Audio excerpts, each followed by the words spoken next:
Today's guest is a Shark Tank alumnus and Forbes 30 Under 30 honoree who turned a childhood health scare into a nationally recognized mission to fight Lyme disease. She's a fellow Lehigh alum and co-founder of Tick Mitt, the world's first reusable mitt engineered to remove ticks before they bite. In this episode, we break down how her fight with Lyme's disease led to a full-blown consumer product, how she went viral to catapult her into national visibility, and her experience on Shark Tank.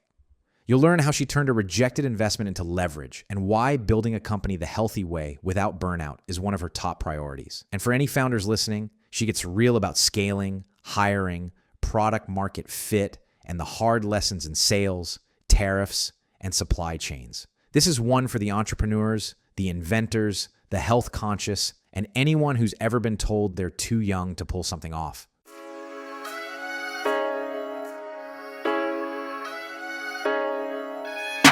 Hey everyone, welcome to Business Unchained, where entrepreneurs and business owners come together to power up on their journey to greatness. My name is Bobby Mascia, owner of many businesses, including my passion, a wealth management firm that specializes in helping entrepreneurs.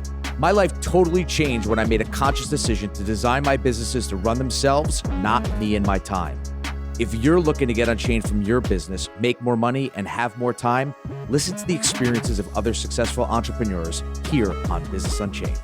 Bobby Mascia is the founder and CEO of Greenridge Wealth Planning. All opinions expressed by Bobby and his guests are solely their own and do not reflect the opinion of Greenridge Wealth Planning. This podcast is for informational purposes only and should not be relied upon for any financial decisions.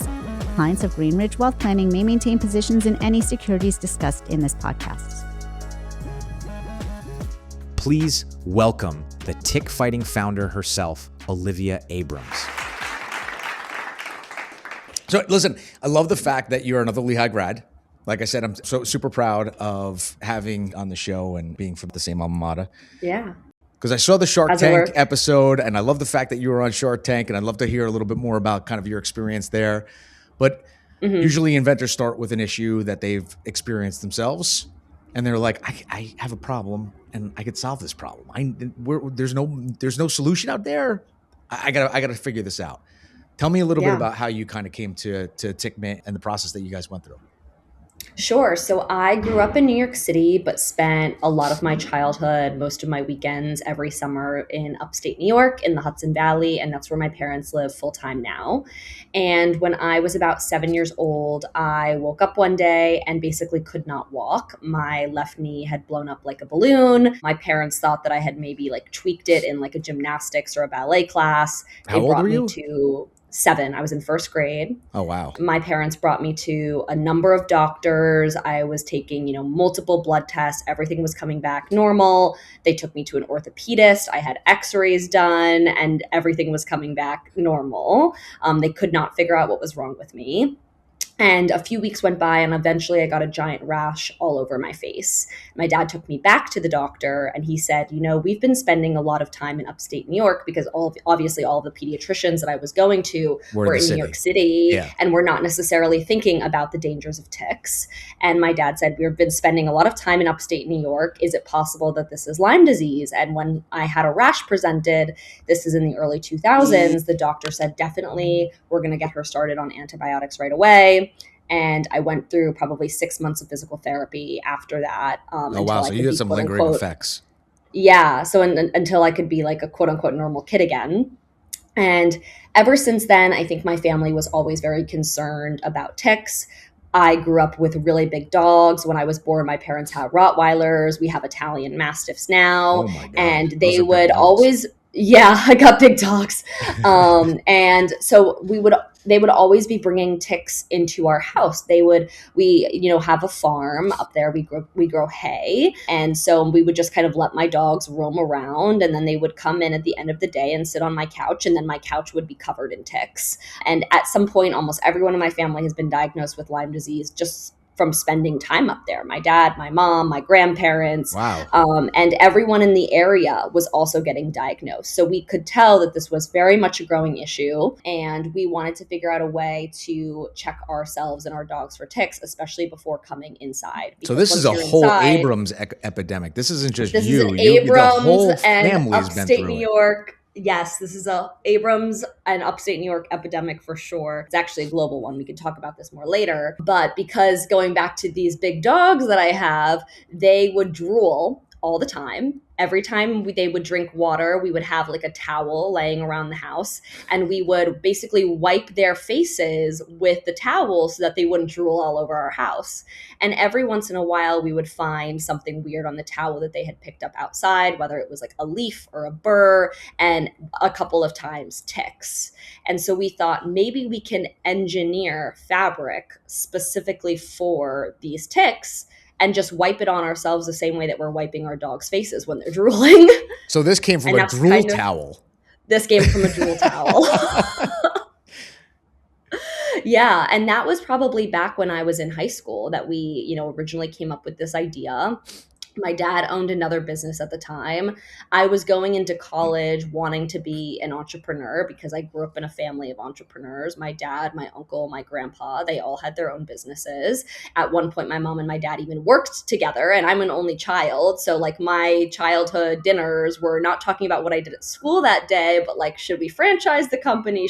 How should we brand this new product? Blah, blah, blah, blah, blah. So I went to Lehigh studying entrepreneurship. And my senior year of college, I said, I really like this Tick Mitt idea that we've been talking about. I think it would be really fun for us to do together. I know that you kind of want to retire, but how about you only semi-retire and we do this together? And I came up with a business plan and all of those things in, late 2020, early 2021. But, I just didn't feel at the time that it was right to launch the business because a lot of people still weren't going outside in 2021. They were still very afraid about the pandemic, and the outdoor market was not doing well. Obviously, the pet market was booming, but they weren't buying outdoor gear. And so we just kind of decided to wait until we saw some of our key industries getting better after COVID. So you strategically kind of held off and waited for your moment. Exactly. What was the leading indicator that gave you the kind of thumbs up in your mind, like we're ready to go? I think it's a mix of things. I think it was after working in corporate for about a year and a half, really not enjoying it and just feeling like, I need to make a change of some kind. And also looking at the industries and seeing that they were really returning back to what they had been pre-COVID, and some even better. The pet industry continued to boom, and kind of just took a leap of faith at that point. I mean, I feel like we had done a lot of the original groundwork. We had spoken to hundreds of potential customers at that point. We had a final product at that point. It was something kind of we were just doing on the side in our spare time while I was working a full-time job. So how'd you bring it to market? What were the first couple of, first of all, what was the first iteration like? I'm sure it didn't end up the Tick Mitt, which thank you so much for sending one over. Sure. And for those of you looking at it, it's almost like that's less fuzzy that you would clean a car with. It's got it's tighter microfiber, but you can go into a little bit into like what did the different iterations look like? How did you end up with this? Yeah, so we always kind of wanted that mitt shape. We did play around at one point with more of a glove, but we found that much harder to manufacture because there's a lot more sewing, and you have to really put in different hand sizes. Exactly. So we decided to go with the mitt, and really the main thing that we took a long time to iterate was the fabric itself, because you have to not only figure out, okay, how are you going to ensure that the Tick Mitt works like Velcro? The tick's legs are shaped like hooks, the loops are the right size, but then you have to take into account, okay, ticks can be babies, they can be nymphs, or they can be adult ticks, which affects their size. There's also multiple species of ticks, which can affect the way that their legs look. And so we had to kind of bring all of that into our iterations. And we would do a lot of the testing ourselves. And then we also had a friend of a friend who was a tick scientist. I actually know a ton of tick scientists at this point, but even though that sounds like a niche thing, it was really just about like, does this work on multiple different fabrics? Does this work on our dogs when they're wet? Does this work when, our dogs don't have longer hair? Does this work on my own hair? Does this work on a golf bag? Kind of trying all of those different things to make sure that it would be able to fulfill all of the needs that we wanted, which is that this could be used on literally anything. What was the biggest struggles that you came up with early on in this design process? I think at the time it was a lot of dealing with issues that were happening in China. So especially in 2020, like we started iterating this product well before that. So there was a long time where, that got shut down. And then there were also times when tariffs were coming into play where we were like, maybe we should launch now. And then the tariffs would go up and be like, never mind, never mind. We kind of had to wait around a lot of those things. And also just at the time I was juggling full-time job where I was in college. My dad was selling his company in 2021. And so it was never until early 2023 our full focus, which just makes things take a lot longer. So you go on Shark Tank at what point? What point are you in, like, all right, we've gone through our different iterations of products. We've gone through our struggles of figuring out, does it go over wet hair? Does it go over, the nymphs to mature sizes of ticks? And, you kind of figured it out. I think on Shark Tank, you said 90 to 95% capture rate, so to speak. Yep. Exactly. When did you talk to us about those first early years and how you ended up on Shark Tank and what was going on before you went on Shark Tank? Because then I want to make that as like a clear line. I always love the stories of people who go on to Shark Tank and then the sharks invest and then you get to see where they are. I know that wasn't the case for you because you guys turned them down. So I'd love to kind of, use that as that delineation in time of like what happened prior and then what happened after. Yeah. Sure. So we officially launched the company in March of 2023.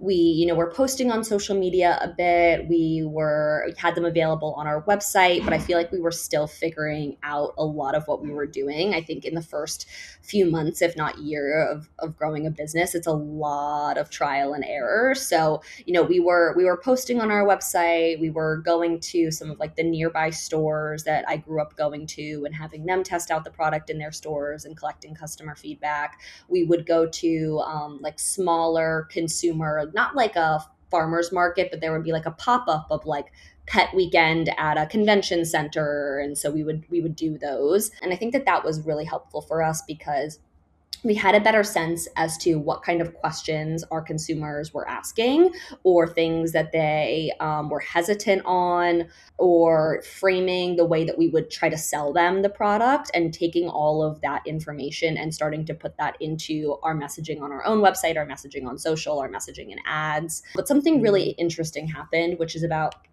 2 to 3 months after launching, we had a friend of a friend who got us in touch with the Deals and Steals segment at ABC on The View. And we went on there after having ordered 10,000 units because that was the minimum run that our factory would do and not knowing how we were going to sell all of those.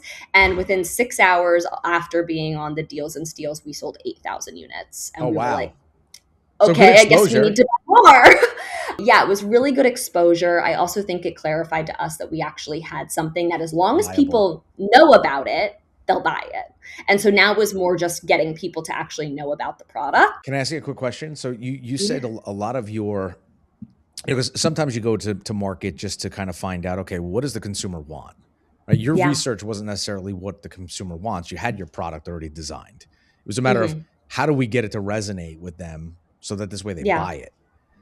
Did you I think do a that lot work of prior to when you got on The View for that Deals and Steals segment, or were you still in the process? Like, at what point did you were you on the show and you had your messaging down? Was this like when it was all down, or were you still in that R&D phase?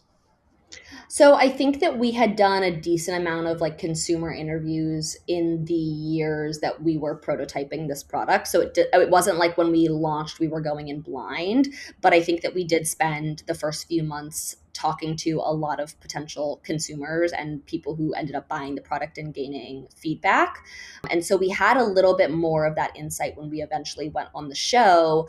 But I think that all of the time, entrepreneurs should be iterating their messaging and seeing what works best. And especially for a product like ours, we service so many different categories of people. And so figuring out what really resonates with the middle-aged men in the Midwest who go hunting and hiking on the weekends, or what resonates with the more, metropolitan middle-aged woman who does Pilates on the weekends and eats Whole Foods, or what resonates with the grandma living in the Northeast who's buying this product for her grandchildren. So, we have a lot of different types of consumers and they all require different messaging. And so I think that we will probably be continuing to figure that out as long as we're a company. I think that's something you always need to iterate. What was your biggest aha moment in that process that you learned and you go, oh, wow, this is a lot. This is maybe a little different than the way our brains were thinking about this. I think something that we learned relatively early is that as Americans and our society, at least way before COVID, I think it's starting to shift a little bit more now.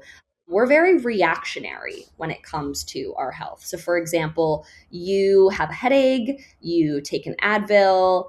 Maybe the next day you have a headache, you take more Advil, and so on and so on. You're not necessarily going to your doctor or looking at root cause as to why you may be getting headaches. So, Cure the symptoms.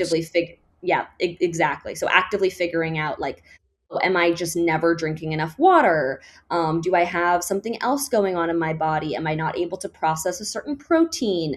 And so because we're so reactionary and we're technically selling what we refer to as a preventative product, you kind of have to change the way people approach tick checks in general and their health. And so we've had to really try to figure out, what does that messaging look like as a preventative product? So, you go outside, people, at least what I hope is that they do is they put on bug spray, which in a sense is also preventative.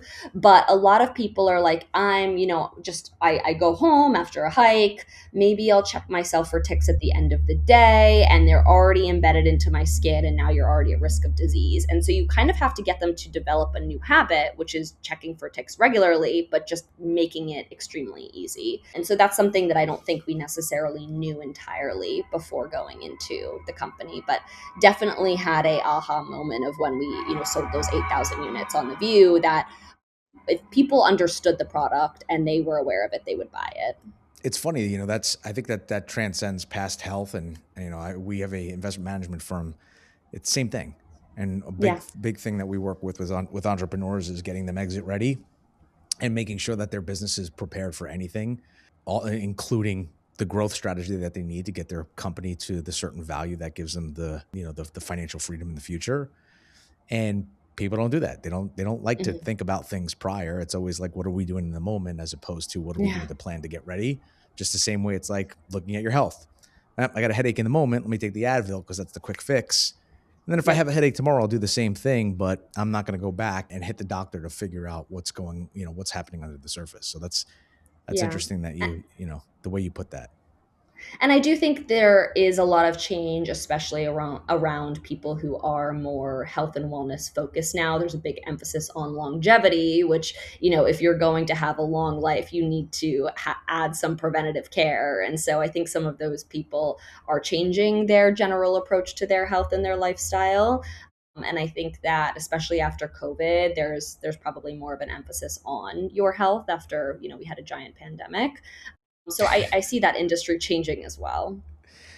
So first couple of years, these are some of the opportunities that you've had. You've almost like, proven out the fact that there's a viable product that you have to offer the market. Get on the View for that segment. And where were you in business when it came to the point where you were on Shark Tank? Yeah, so we launched in March of 2023. About a year later is when we had our first meeting with producers. And then we ended up filming our episode in September of 2024. Now, did but you we do didn't that actually. Did you do that primarily because of the success that you saw on The View, or were you guys seriously looking for a cash injection and this came as an opportunity for you? Yeah, I think it's twofold. I think that I had known a couple of people who had been on the show, whether I had met them at other trade shows. There's also another Lehigh alum, Ali Kamenetsky, who has a company called Modern Picnic, and she was on Shark Tank the season before. And everyone I spoke to who had been on the show had such a positive experience. They had a positive experience with the producers. They had a positive experience actually filming and going to LA. They had a positive experience for their business after the show. And so, all of those kinds of things, I was like, well, if the opportunity ever arises for us, I think that this makes sense because no one has anything bad to say about it. And so, we were able to get in touch with a producer. A friend of mine had introduced me to him. And, I think that we didn't really know, we weren't like craving cash. Like if we didn't get a deal, like it wouldn't have been the end for our business. We didn't go into a situation desperate, which I think you should almost try to avoid entirely. Oh, yeah. If you need cash, because then you have zero negotiation power. The sharks can And so smell the blood in the water. Exactly. And so I was really glad that we were not in that situation when we went in. And I had a really good conversation a couple of months ago. I was able to meet Allison, the founder of Poppy, and we spoke about, when you take on an investor, you are married to that investor. And so finding someone for us that was incredibly strategic, who we felt could really level up our business is a shark or an investor that we would have considered. I don't know if I would have just taken, as you we'll find out because we'll talk about it more. I didn't take a deal from investors that I got one because I didn't feel like it was the right deal for our company. Yeah. But we had gone on the show hoping that maybe there would be either a shark or a guest shark who would be able to do the same thing that Rohan did for Poppy to us. Little did I know that he is pretty OCD and, basically heard the word tick and wanted to run out of the room. He says, I'm out. I'm out. Yeah. Anywhere there's ticks, I'm not there. So because of that reason, I'm out. Exactly. But I think that he really saw the value of our business. He, also has daughters, and he loved that we were a father-daughter duo. And so that was just a really, really cool experience. What was the most challenging part about pitching in that environment? It's kind of like jumping out of a plane. Like it's exciting, it's terrifying, it's a once in a lifetime experience. You get no do-overs. I was going to say, is there any practicing? Do you get one take and that's it? Is it just you walk in, you talk, you leave? So it's exactly the way we see it and experience it on TV is the same way that you experienced it. I mean, I'm sure there was some more prep work in terms of deciding like how it's going to be set up. Yeah, and we're definitely in there for longer than 10 minutes, but there's very, very little that's fabricated on that show, which I think makes it even better. Do you get to actually meet the sharks and talk to them after the fact, or is that your moment and you're in and you're out? You're in and out. I was able to luckily meet Mr. Wonderful after my episode, but that was like a chance encounter. It doesn't happen normally. And he was very, very kind. And I love talking to him. And now, do you provide them with your financial portfolio and everything that you have going on prior to the show? Are they sitting and doing that diligence prior to meeting you guys, or is what they see is what we're seeing at the moment, and they're just making a game time decision of, yeah, you know what, I'm going to do this, I'm not going to do this, and obviously there's probably more mechanics after that, but what's the prep like? Yeah. I can't talk about too much, but you're definitely walking into a situation where a shark has probably never heard of you or your business before. Okay. That's interesting. Now, how did it change when you were on the show? You know, you said you got a lot of positive feedback and a lot of sales from that episode. What happened post shark encounter? Yeah, it's really interesting the way that this happens is, obviously there are tons of people who go to your website or go to Amazon and look up and potentially purchase your product after the show. I think that so what happened to us is, this is interesting. The month before we aired, so in April of this year, we started going viral on Instagram. We had like multiple videos with over 10, 15 million views. And so we were selling a lot of product. We were getting a lot more people understanding our product and knowing about our brand. Then fast forward, we're still going viral. Mid-May hits, we air on Shark Tank. And at that point, that's when the tariff soared to 145%. And we had already been selling a ton of product because we had been going viral on social media.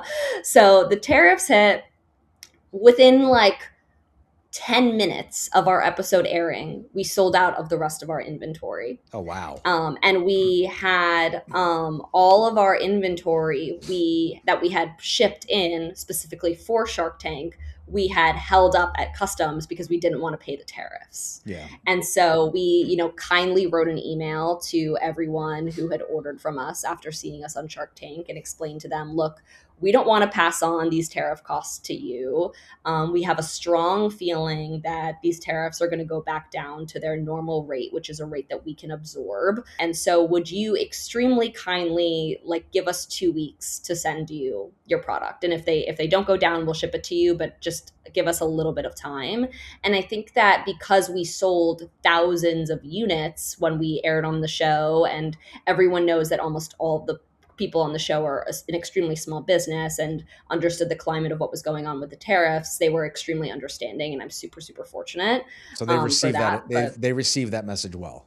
And did you have any cancellations, or was it pretty minimal? It was like negligible? There were a couple of people who were just like, I'm going on a camping trip next week. Like, I would love to have this. And we tried to fulfill those orders first. But yeah, I don't think almost anyone canceled their orders. I think that our product is relatively low price point, but it's also extremely essential to healthy living, especially when people are aware of the problem. And so everyone was just excited to try it, which was great. Now, you said you did a lot of research in terms of marketing to different types of people. And one of the things that you said is you should always be revisiting your message to make sure that it's resonating with the right people and you're getting the right types of clients looking at or customers looking at your product to buy it. Yeah. What are some of the things that you're doing to make sure you stay on top of that so this way the momentum kind of stays? Or do you find that you're still early on in the phase and that momentum hasn't even shifted, that your message is still strong in the industry? Yeah, I think it's a couple of things. I think what we did first is not try to boil the ocean. So when we first launched the product, we did almost all of our messaging and content on social towards the pet community, because that's originally who we created this product for, was our dogs. And then slowly after that, we started expanding into more of like the general outdoor market, and then more into the hunting market. People on their own clothes, people on their own hair, people on their own, if they're hunting or their gear or whatever, right? And so, I think in the beginning, we really focused our product towards one niche and then slowly would expand the niches. And then another thing that we do is we use a software called Outer Signal, which really helps us assess our customers' data through Shopify. And so what this software has allowed us to do is pour in data from, the tens of thousands of people who ordered from us this year, and really segment that into, these are the 3 main types of people that we're seeing buying your products, and then being able to use that as messaging on our social or in ads as well. And I really love that I'm able to have a deeper understanding of like who our individual customers are through this software. And I think also still as a founder, even though I have a couple of employees at this point, is, every once in a while, like I will go to a pop-up, I will do an in-person event, because it's important for me to, 1, be the face of my brand, but 2, continue to have conversations as to like, did people see this on Shark Tank? Are they coming up to me and saying that they saw this on Shark Tank? Or, did they see it in a pet store when they were in upstate New York this summer, or things like that are really helpful. At this point in your journey, do you consider yourself more an inventor or more an entrepreneur? Is this just one invention of many? Is this one business of many? Where do you think in terms of the future, in terms of where you are? Yeah, I definitely see myself as an entrepreneur. I think that at this point, as we talked about earlier, my dad is my co-founder, but he works part-time in the business. He's in his late 60s. He doesn't want to work the amount that I work, but he is amazing. He's been there, he's done He's that. been there, he's done that, but he is what I would call an inventor. He is extremely fascinated by everything related to engineering. He loves like opening up an old phone and seeing the stuff that's in it.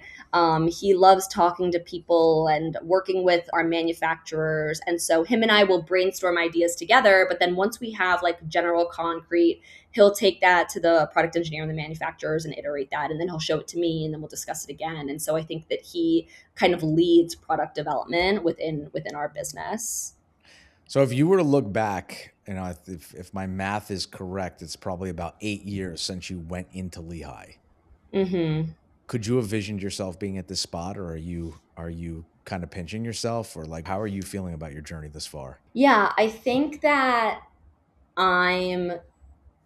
this is kind of everything I ever wanted in my life. I think I always wanted to have my own business. I think I wanted to have a company that would help people. I definitely wanted to be a Forbes 30 under 30, basically since I started putting out that list. I didn't know what, I would be on that list for. I'm surprised that a lot of things like Shark Tank and Forbes have happened so early within me starting this company. I mean, we're going to be turning 3 years old in March. And so I was able to do both of those things within like the first 2 years of our company, which I'm pinching myself a little bit, but I think that I definitely manifested where I'm at in some ways, and, had a very strong goal for myself at a young age, and I'm pretty relentless. I love it. Wait, so you sound very connected to the business, which, most founders, they're very connected, and that's kind of how they get the momentum that they get. What does a day-to-day look like for you? You wake up, how many days a week are you working? How many hours are you working? What is it that you're focusing on? How do you start your regimen? Like, what does life look like for you as? Yeah, every day is different. I tend to get up at like 6:30 or 7. I go to the gym. I think it's really important for me and some semblance of my mental health, to have some time where I'm not necessarily thinking about work. I'm also getting married in 6 months, so I'm grinding. Wow, congratulations. To feel my best. Thank you. And then some days I will work from home or have in-person meetings. And then about 3 days a week, I will go to our office, which is actually my childhood bedroom that I turned into an office. So I don't have to pay rent for an office yet, which is great. And I get to hang out with my dog sometimes too at the office, which is always fun. And then, so I usually will be at the office until 5 or 6, and then I'll come home and I'll try to get some of like the tedious stuff out of the way, more of like the, not the deep work necessarily. The days that I'm working from home, I'm focusing more on either meetings or creating content or, working with my accountant on things that like I don't want to necessarily get interrupted from. But then I also will do a lot of travel. So there will be days where I'm waking up at 4 a.m., getting on a plane, going to Orlando or going to Phoenix, and then, working, at a trade show from 8 to 5, 3 days in a row, and then maybe even taking a red eye home. So it depends on, time of year, what's going on. This time of year for us, I'm not traveling too much, which is great. We're in a lot of planning mode for early 2026. And then once it gets to late January, I'm back on the road again for a couple of months. So it's every day is different. I was on a podcast last week and she was like, so what did you do today? And I was like, well, I did accounting, I did content creation, I had a call with a manufacturer, I had a call with one of our new retailers. And she's like, you did all of that today? I'm like, that's what every day for me looks like. It's kind of, I'm changing hats every hour.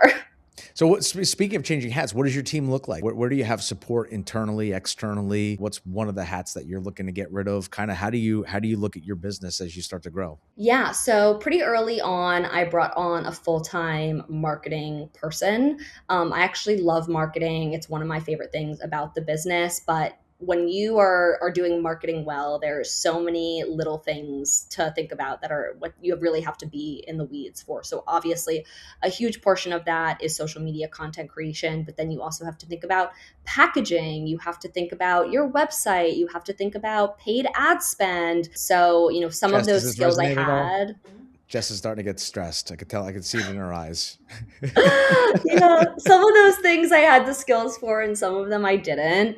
And so I do have a full-time marketing person on our team who is wonderful and really has helped grow and shape our brand. And then about 6 months ago, we did the math and we realized, based on our average order value and also the amount of units that we were moving, it was actually cheaper for us to get our own warehouse rather than use a 3PL. So we moved into our own warehouse in September. I brought on a full-time person to handle all of the things in our warehouse. We actually have a shipment coming in today of 100,000 Tick Mitts. And so I have someone who runs the warehouse, does all of our order fulfillment, works with our distributors and our retailers to get orders out, does new product setup, UPC codes, random things like that, especially with our B2B part of our business.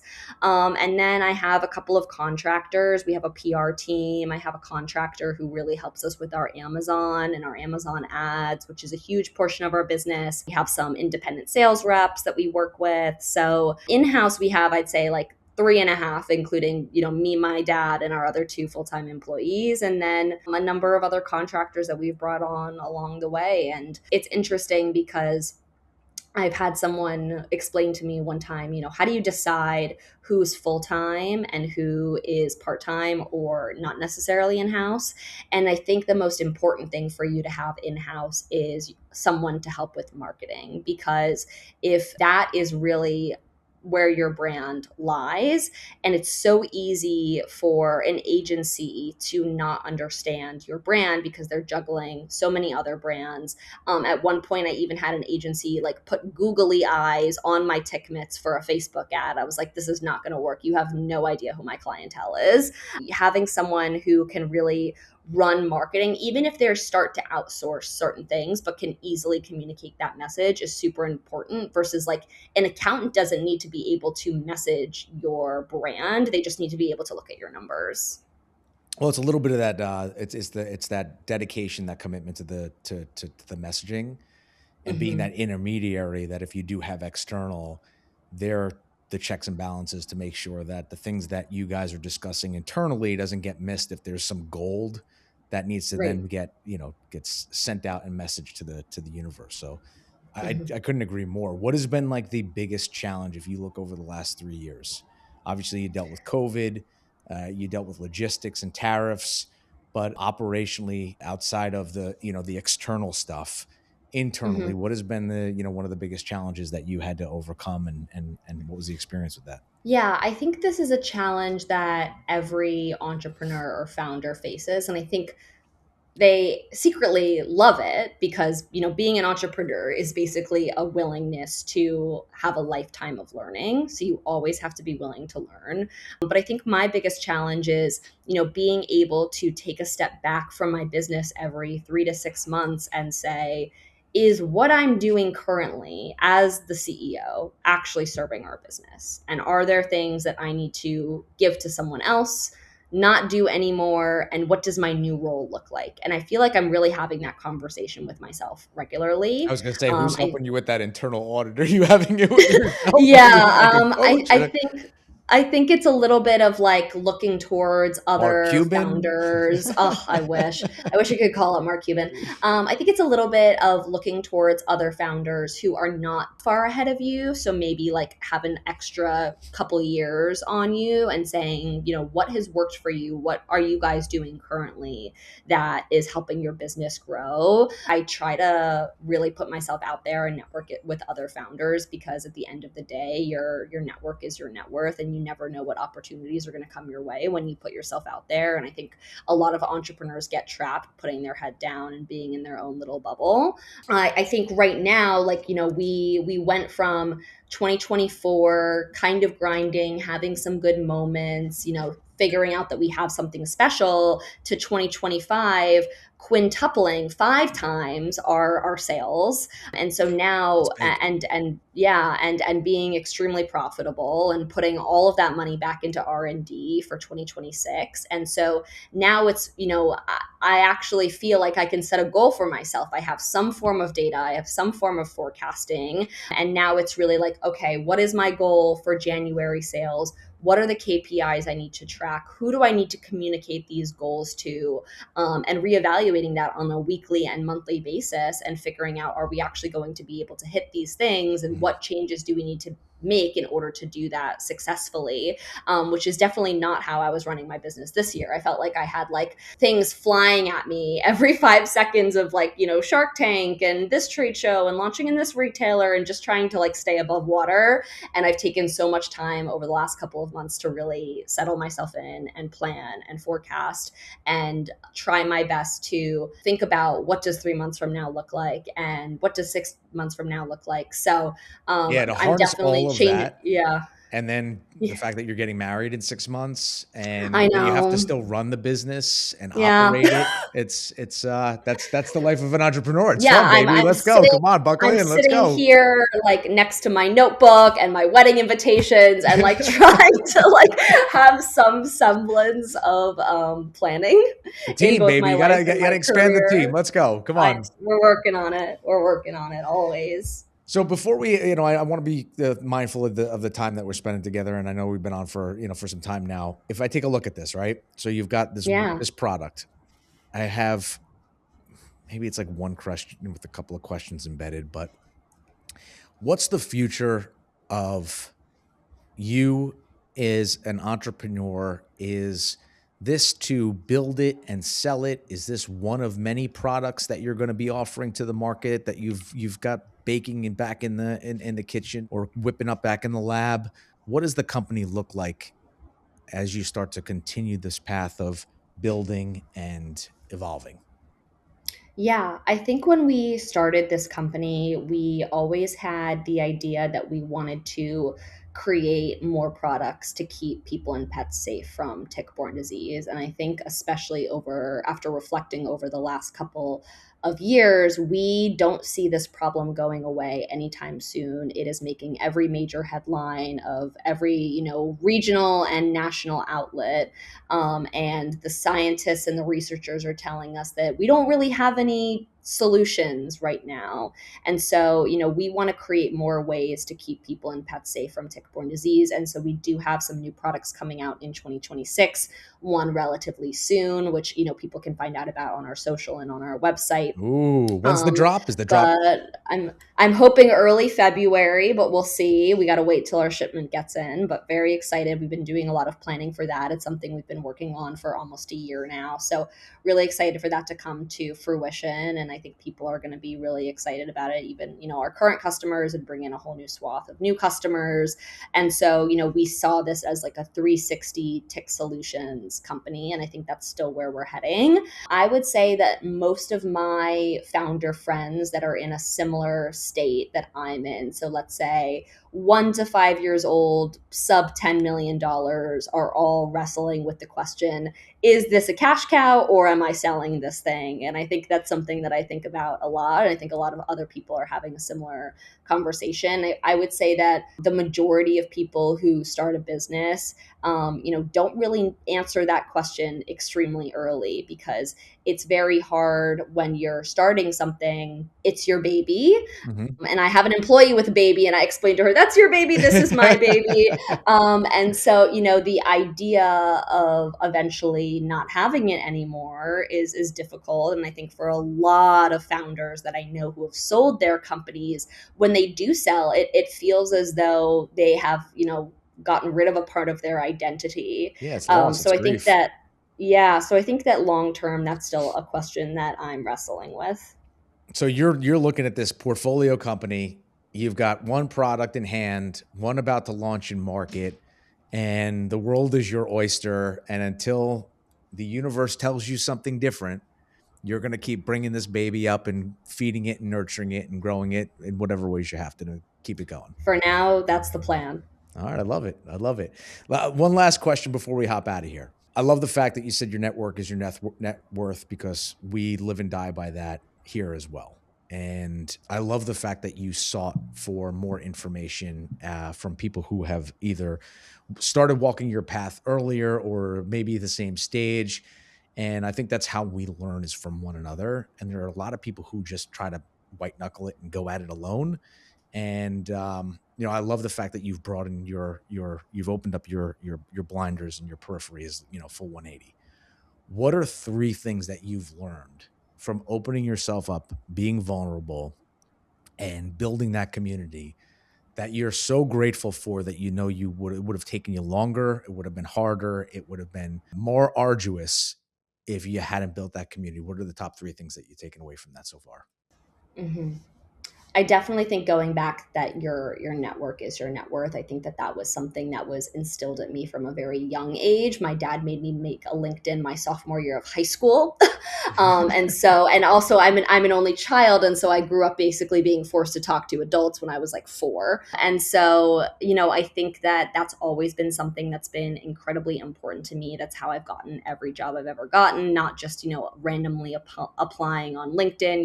You meet people and you form relationships with people. And I think that that's a huge part of having a business as well, is, I personally know that if me and a buyer of a store don't get along, they're probably not going to carry my product. Yeah. And so I think a huge part of being an entrepreneur who's selling a CPG product is you have to be good at sales, or you need to hire someone who is good at sales. And there's so much to learn from other people. And so I think one of those learnings is to put yourself out there.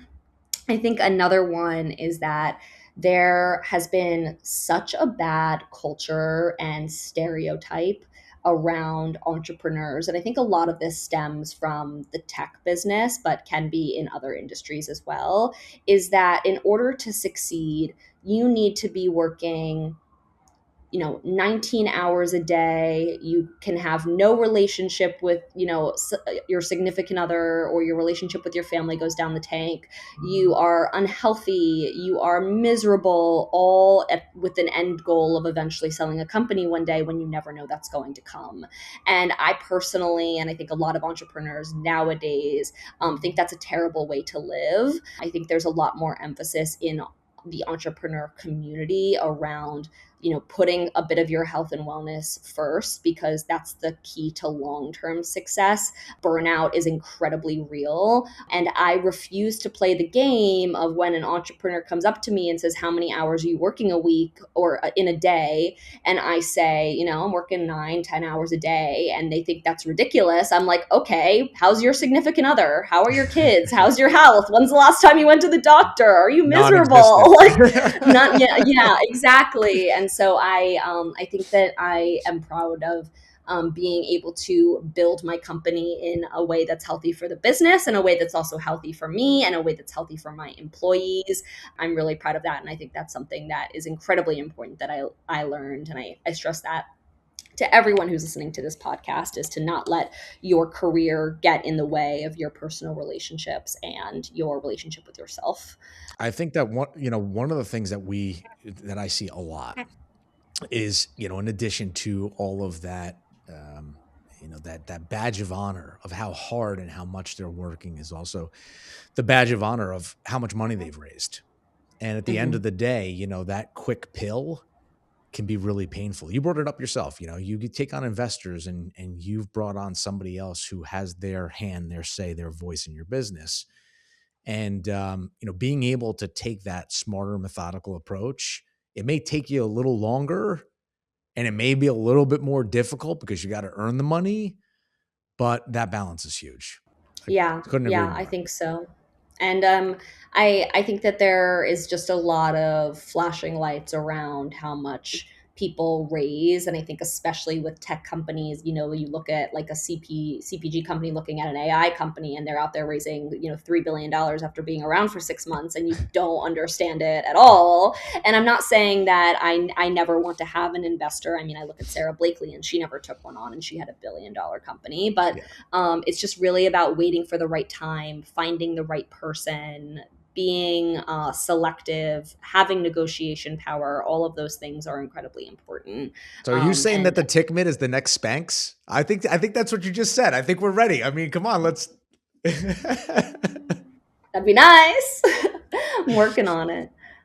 What would be my third thing? I think something that I iterate a lot and explain to both my employees and to my interns is I genuinely believe, and I think I struggled with this a lot when I was working in corporate, is that you will do a better job when you are working on something that brings you joy. And so I have regular discussions, maybe probably every couple months, with my employees of what are you doing right now about your job that you actually like? What is feeling tedious for you? What is feeling hard? How can we make that better? How could we outsource that? How can we maybe have you working, part-time on something you don't like, but then filling in more time with something that you do? And I think that's something I try to do for myself. Whenever I have interns, I ask them, what do you want to do? Why do you want to be here? What are you hoping to learn? And so I genuinely know people are going to do their best work if they're enjoying the work that they're doing. Like, that's why I'm probably never going to code. I don't like it. It sounds horrible. So don't force people to do things that are going to make them miserable, because then they're going to, burn your company to the ground. No, it's great advice. It's great advice. We work on, there's two parts to that we think about. And, part of that is also your competency. And the more competent you are, the more you tend to like something. So how much of the 80-20, 80% of the time you're spending is on things that you love or you enjoy and you're good at? 20%, we all have parts of our jobs that we have to do that become just, things that we need to accomplish that we don't maybe love. But then how do we continue to add to your competency in areas where we think that you're going to bring value, so that this way you start to enjoy and feel a lot more confident on the results that you're bringing to your passion, to your job, to your work? So yeah, definitely. That. You have to have a love of learning, for sure. Well, this has been awesome, and I appreciate your time. I think that what you're doing is fantastic. I love people who go out on a limb and not only take an opportunity to build a business, but also to build a product, invent something, go to market. It's very impressive, and I love what you're doing. Thank you. And I hope that, we can sell more, just because I think it truly is helping people. I really do. So where do we find you? If we have listeners here who are like, Tick Mitt, I can Google it. Where do I buy this thing from? Am I going to Amazon? Am I going to your website? tickmitt.com. You can buy them on tickmitt.com. You can buy them on Amazon. You can also go to tickmitt.com and find like an independent store near you that might be carrying them if you want to support two small businesses. And then you can find us at tick.mitt on all social platforms, Instagram, TikTok, YouTube. What about people who said, you know what, I love what she's saying. She sounds like she's brilliant. I kind of want to just follow her and connect with her on social media. Where's the best place to find you? Yeah, you can connect with me on LinkedIn at Olivia Abrams, or you can follow me on TikTok at Olive Abrams. Hey guys, Bobby Mascia here. If you've been listening to Business Unchained, you know we're creating conversations that matter, real stories and strategies to help business owners and entrepreneurs win. We've been putting a lot of work into these episodes in our online community, bringing you content that can actually move the needle for your business. And we're everywhere: Instagram, LinkedIn, Spotify, Apple Podcasts, Amazon, TikTok, you name it, we're there. So look, if you're getting value from what we're doing, please follow, subscribe, and drop a quick comment or like. It really helps us grow this thing. Just search Business Unchained and you'll find us everywhere.